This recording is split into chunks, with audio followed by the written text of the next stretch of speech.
Assalamualaikum warahmatullahi wabarakatuh. Berjumpa dengan saya dalam mata kuliah tahfidz Quran. Mungkin sudah ada yang pernah saya ajar di semester sebelumnya. Kita berjumpa lagi. Dalam mata kuliah ini kita memberikan target kepada para mahasiswa untuk menghafalkan Al-Quran atau sebagian Al-Quran, yaitu juz 30 dan beberapa surat pilihan.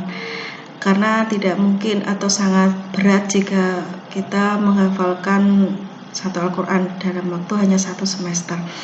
Kalau di dunia pesantren yang tahfidz itu pada umumnya menghafalkan Al-Quran itu untuk yang standar itu sekitar 4-5 tahun, dan itu pun full sebagian besar waktunya di pesantren untuk menghafalkan. Jadi untuk 1 semester ini targetnya adalah menghafalkan juz 30 dan beberapa surat pilihan. Sebelum kita melangkah ke tahfidznya, saya akan sedikit memberi pengantar tentang tahfidz Quran itu sendiri, agar apa yang kita lakukan nanti tahfidz ini bisa menjadi nilai ibadah, juga nilai tarbiyah. Jadi tahfidz Quran itu sebenarnya bukan sekedar menghafalkan Al-Quran saja. Menghafalkan Al-Quran dalam otak kita itu adalah baru langkah awal dari sekedar tahfidz. Jadi tahfidz itu tujuannya adalah menjaga Al-Quran, keaslian Al-Quran, kemudian bagaimana Al-Quran itu tetap hidup, sehingga Al-Quran itu pada akhirnya menjadi pedoman dalam berperilaku dalam kehidupan sehari-hari. Jadi bukan hanya dihafalkan dalam otak saja, tapi juga menjadi pedoman dalam berperilaku. Nah, itu sebenarnya tujuan dari tahfidz. Tahfidz itu sendiri dalam dunia pendidikan Islam sebenarnya tidak diwajibkan. Jadi umat Islam tidak diwajibkan untuk menghafalkan Al-Quran, tidak diwajibkan untuk hafal Al-Quran. Tapi yang paling wajib dari umat Islam itu adalah menghidupkan Al-Quran dalam perilakunya, bukan menghafalkan saja. Menghafalkan itu karena menghafal Al-Quran itu perlu sesuatu yang lebih artinya perlu kesabaran yang lebih, perlu kemampuan yang lebih, sehingga tidak semua orang mampu untuk melakukannya. Maka dari itu dalam Islam yang diwajibkan adalah mengamalkan Al-Quran, bukan menghafalkannya. Menghafalkan itu adalah kelebihan artinya kelebihan dalam hal yang saya maksud kelebihan itu menghafalkan dalam arti yang sebenarnya bukan hanya menghafalkan Al-Quran itu dalam otak kita, tapi juga menghafalkan Al-Quran dalam perilaku kita. Jadi sebelum kita memasuki tahfidz itu sebenarnya ada beberapa hal yang harus dilalui. Untuk teknisnya, misalkan salah satunya adalah kita sudah harus mampu membaca Al-Quran dengan baik. Dan baik itu artinya tajwidnya sudah benar, makharijul hurufnya sudah benar, kemudian bacaan-bacaan gharibnya juga sudah tahu, karena dalam Al-Quran ada beberapa bacaan yang tidak biasa. Jadi tidak biasa artinya dia tidak mengikuti pakem yang sudah ada. Namanya adalah bacaan gharib atau bacaan-bacaan yang luar biasa.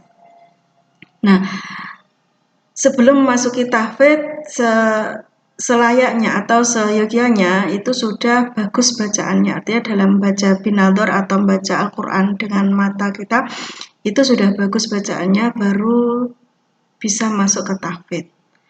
Karena tahfidz itu perlu bacaan, kita seharusnya sudah tidak lagi membicarakan masalah tajwid, masalah makharijul huruf.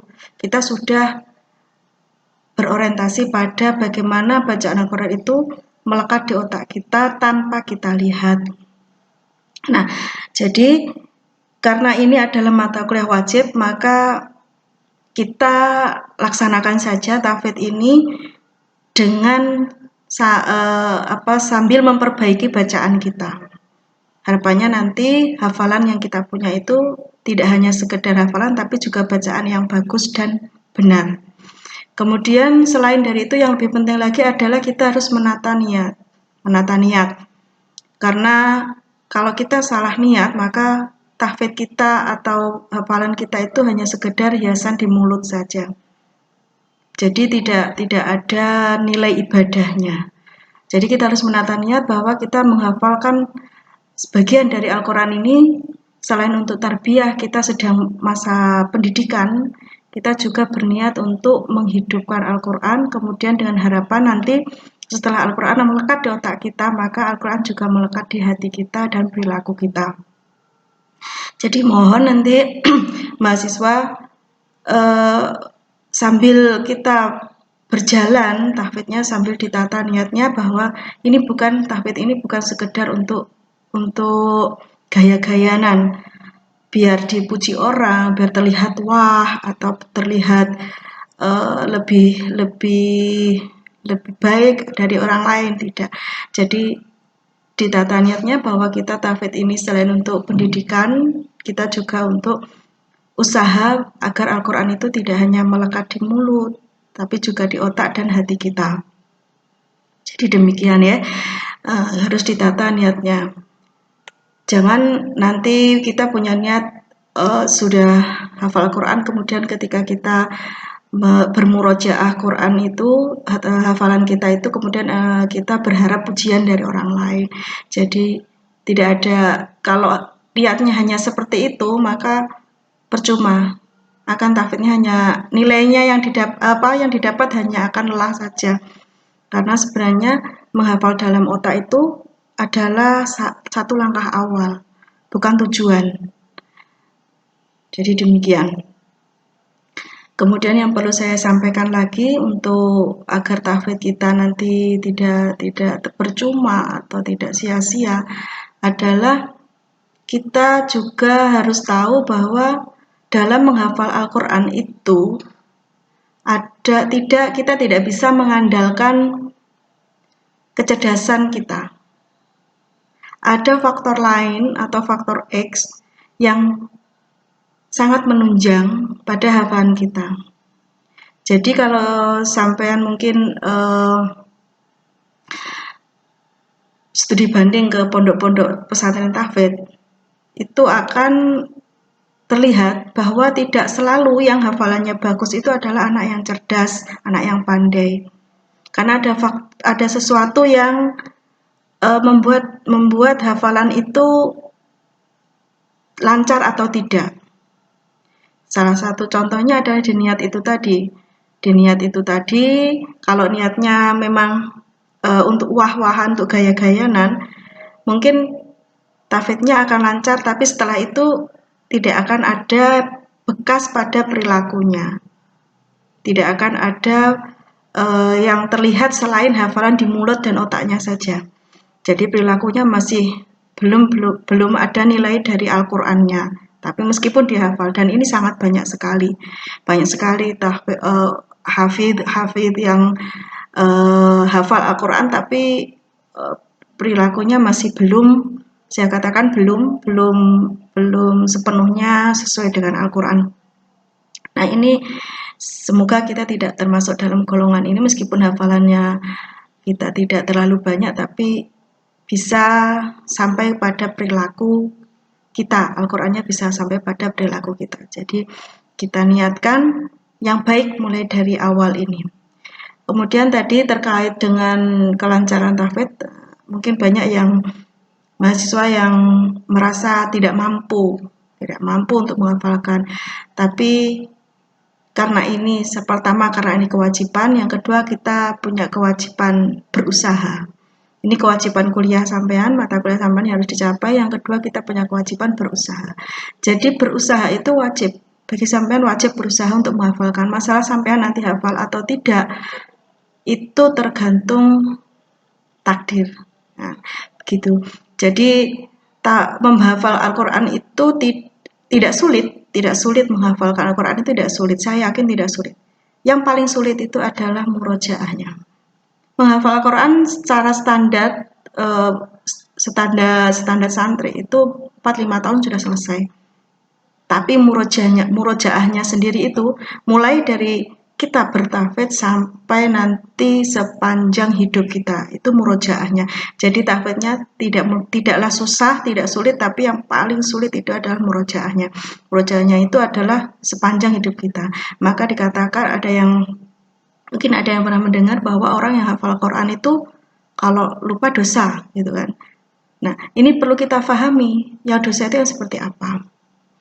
Karena kita juga harus memahami bahwa yang diwajibkan bagi kita itu adalah berusaha atau ikhtiar, sedangkan hasil itu adalah bukan wewenang kita.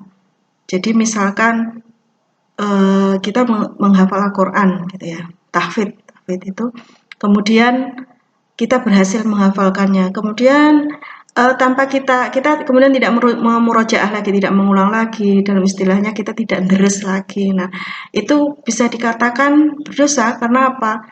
Tidak berusaha untuk menjaganya, tidak berusaha untuk menjaga Al-Quran. Jadi yang wajib bagi kita itu murojaahnya lancar atau tidak, lanyah atau tidak, itu adalah wewenang Allah. Jadi Allah akan memberikan hasil sesuai usaha yang sudah dilakukan.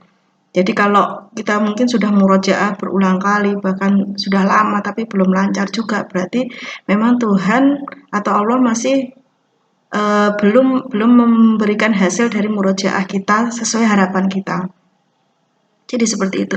Harus dipahami bahwa ketika kita sudah memutuskan untuk tahfidz, maka murojaah adalah tanggung jawab yang menempel pada keputusan kita itu. Jadi kita wajib memurojaah itu sepanjang hidup kita. Caranya seperti apa murojaah? Tentu mungkin kesibukan itu kita tidak sama.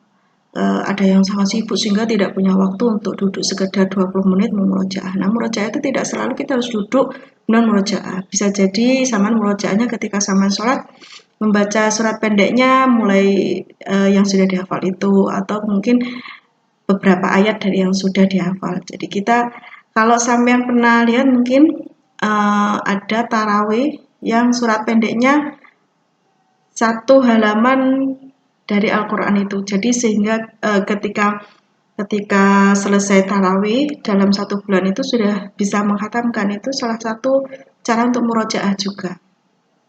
Jadi seperti itu. Kemudian karena ini kewajiban kuliah sampean, ya dijalani saja, jangan mengatakan tidak mampu, tidak bisa, harus dijalani. Ya, harus dijalani, berusaha agar mampu. Toh teknisnya sudah saya berikan penjelasan, saya buat sefleksibel mungkin untuk presensinya. Jadi presensi saya tidak mengabsen setiap hari, tapi saya berdasarkan dari hasil hafalan mahasiswa. Ketika waktu menyetorkan hafalan pun saya buat sefleksibel mungkin, karena juga kesibukan dan dalam masa seperti ini saya juga punya kesibukan yang lain, tidak bisa memaksa sampean harus besok pekan depan harus hafal surat ini, itu tidak bisa. Jadi saya buat sefleksibel mungkin dengan catatan nanti di akhir semester target yang sudah saya tetapkan itu tadi tercapai.